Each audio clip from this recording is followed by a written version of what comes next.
저한테 한 3년을 배운다고 하면은 자기도 나가서 이렇게 하면 돈을 벌 수 있지 않을까? 라는 장점이 있고요. 그리고 제가 회사 다닐 때 제일 싫었던 게 두 가지가 있었어요. 첫 번째로 쓸데없는 야근. 그러니까 팀장이 퇴근 안 하는 거예요. 안 하니까 같이 퇴근 못 하고 야근을 하는 거예요. 저 같은 경우는 대학교 졸업하고 제 동기들이 대부분 대기업을 갈 때 저는 항상 중견기업만 다녔어요. 일을 배울 수 있는 곳을 찾았거든요. 근데 그 이유가 사실 대기업 가면은 그냥 돈을 많이 준다? 이런 데 가지 마시고요. 진짜 배울 수 있는 곳. 로하트 마법사예요. 대표님, 요즘에 경기가 너무너무 어렵잖아요. 사람들이 일이 없어서 너무 힘들어하던데 대표님은 좀 어떠세요? 지금 일이 너무 많아서 미칠 것 같아요. 이게 많은데 이 큰 일이 있고 작은 일이 있거든요. 근데 이제 큰 일을 해야 되는데 이 작은 일이 너무 많다 보니까 저 혼자 할 수 없어서 이번에 직원을 뽑기로 했거든요. 아, 직원을 뽑으시는 거예요? 네. 그럼 혹시 대표님께서 원하는 인재상 이런 거 있으세요? 저도 이제 회사 생활을 좀 오래 하다 보니까 저같은 인재를 좀 원하는데 좀 융통성 있는 사람? 일을 한 번 시켜놓으면 알아서 좀 끝내는 사람, 이런 사람을 찾고 싶어요. 저는 경력직이든 경력직이 아니든 상관없어요. 일을 잘하면 돈을 많이 주는 거고, 일을 못하면은 이제 배움을 주는 거고, 일에 경력이 없다 하면은 열정이 있는지, 그리고 받아들일 자세가 되어 있는지. 저는 먼저 배울 수 있는 사람이 되어야 된다고 생각하거든요. 그렇기 때문에 어떠한 업무도 새로운 환경에 가서도 두려워하지 않고, 그리고 회사에서 제공해주는 거에 대해서 의심하지 않고. 전에도 한번 직원 한번 써봤는데 의심이 많아요.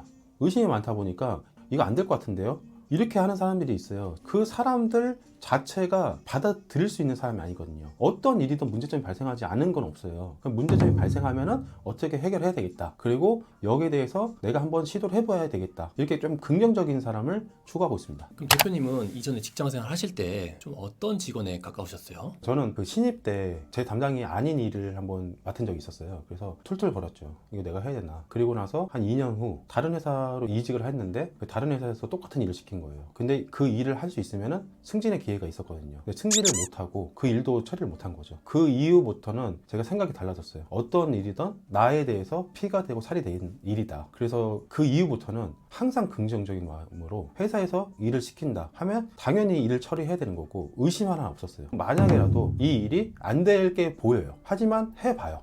해보고 그리고 계획을 세워놓죠. 그리고 이거를 해결할 수 있는 방안이 어떤 건지 항상 그렇게 보고를 했거든요. 그래서 항상 인정을 받았고 열정이 넘치는 직원이었죠. 그럼 대표님, 이번에 이제 직원을 뽑으실 때는 좀 어떤 면을 중점적으로 생각해서 뽑으실 생각이세요? 경력이 있고 없고 차이가 있을 수 있겠지만 경력이 없다고 하더라도 회사에서 시키는 업무에 대해서 긍정적으로 받아주고 그리고 의심을 하지 않고 그리고 만약에 문제가 됐을 때 이 문제를 해결할 수 있는, 혼자 해결하지 못하더라도 뭐 팀원들과 함께 해결할 수 있는 그런 인재를 좀 구하고 싶고, 그리고 만약에 경력이 있다 하더라도 그 경력을 융통성 있게 효율적으로 사용할 수 있는지, 그래서 우리 회사 일과 접목시켜서 더 좋은 결과물을 만들어낼 수 있는 인재를 좀 찾고 있습니다. 그럼 이번에 뽑는 직원은 어떤 업무를 하게 되는 거예요? 제가 행정사 업무도 하면서 마케팅 대행사도 하고 있잖아요. 그래서 두 가지 일을 조금 접목시켜서 해야 되는데, 첫 번째로 행정사의 보조적인 업무를 좀 해야 되거든요. 행정사 업무가 좀 어려운 게 많거든요. 생각보다 사업 계획서도 써야 되고 제출하는 서류 요건도 맞춰야 되고. 근데 제가 내부적으로 프로그래머를 다 시켜놨어요. 이 매뉴얼대로 따라하면 누구든지 다 할 수 있거든요. 그래서 그 매뉴얼대로 따라하면서 그 매뉴얼을 만들어낼 수 있는 그런 직원이 좀 필요하고요. 그리고 마케팅 대행사는 저희가 블로그 마케팅, 유튜브 마케팅, SNS 마케팅이 있는데, 그래서 마케팅 업무에 대해서 약간 보조적으로 업무를 할 수 있는 이런 직원이 필요합니다. 그래서 이 두 가지에 대해서 제가 교육을 시켜드리고, 그리고 이 실무자들이 일을 시키는 것에 대해서 받아들이고 해결할 수 있는 이런 인재를 뽑으려고 하고 있습니다. 이번에 로아트와 함께 하게 되면 어떤 점이 가장 좋은 점이 있을까요? 저희는 먼저 체계화를 지금 만들고 있고, 저도 다른 회사에서 처음부터 끝까지 상장회사까지 다녀봤거든요. 그래서 체계에 대해서는 누구보다 빠지지 않거든요. 만약에 우리 회사를 입사하게 되면은 이 회사의 체계에 대해서 당연히 배우게 될 거고, 그리고 행정, 법률 이런 거에 대해서도 사회가 어떻게 돌아가는지, 회사가 어떻게 돌아가는지, 그리고 사람들이 어떠한 것을 궁금해야 하는지 그거를 해결할 수 있는 능력을 갖출 수 있을 거거든요. 저한테 한 3년을 배운다고 하면은 분명히 행정사 자격증을 따고 싶어 할 거예요. 자기도 나가서 이렇게 하면 돈을 벌 수 있지 않을까? 라는 장점이 있고요. 두 번째는 저희가 마케팅 대행사를 하다 보니까 사실 변호사도 그렇고 법무사도 그렇고 행정사도 능력 많은 사람 많아요. 하지만 항상 자기 PR이 중요하거든요.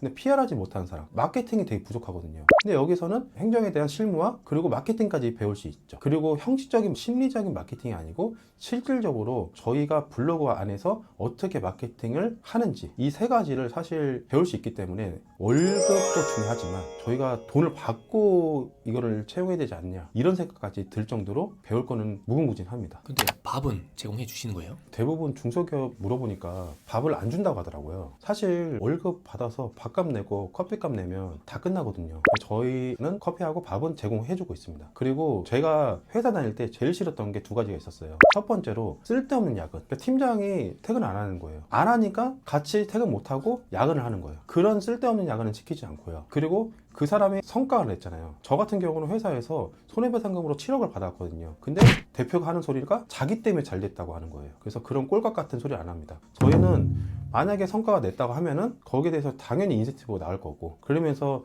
월급 외적으로도 돈을 창출할 수 있는 이런 기업을 만들려고 노력하고 있습니다. 사실 배운 게 도둑질이라고 회사를 구할 때 잘 구해야 돼요. 저 같은 경우는 대학교 졸업하고 제 동기들이 대부분 대기업을 갈 때 저는 항상 중견기업만 다녔어요. 일을 배울 수 있는 곳을 찾았거든요. 근데 그 이유가 사실 대기업 가면은 기계적으로 움직인단 말이에요. 저 280인가 처음에 시작했거든요. 근데 지금은 제가 더 높아졌죠. 왜냐면 제가 배운 대로, 제가 생각한 대로 10년을 버티다 보니까 모든 게 다 제 거로 됐고, 제가 지금 그 사업을 하고 있거든요. 그래서 어디 회사를 가더라도 배울 수 있는 곳, 그냥 돈을 많이 준다? 이런 데 가지 마시고요. 진짜 배울 수 있는 것. 그것을 보려면은 실무자도 봐야 되겠지만 대표이사 마인드도 한번 봐야 되거든요. 그 실무자와 대표자도 실무를 할 수 있는지 이거를 먼저 보시고 입사를 하시길 권유드리겠습니다. 이상 로마였습니다.